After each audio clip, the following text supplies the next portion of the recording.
Ok, entonces para la grabación de audio, entonces utilizaremos el comando record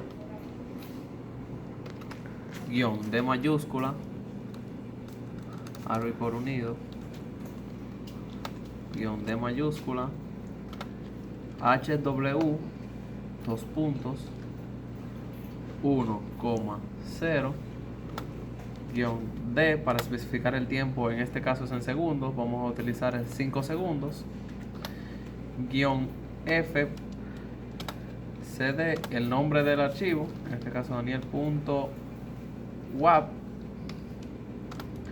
guión C, 1. Con este comando entonces guardaremos en el desktop, en la carpeta Daniel, un archivo de audio de 5 segundos en formato WAV. Sí, buenas, aquí estamos probando audio para comprobar el funcionamiento de este. Esto está guardado, entonces para reproducir el audio entonces utilizamos el APlay, que es el que reproduce audio, y ponemos Daniel.wap, que es el nombre del archivo.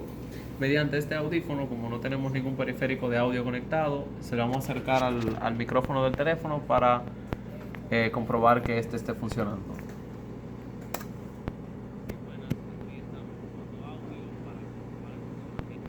Gracias.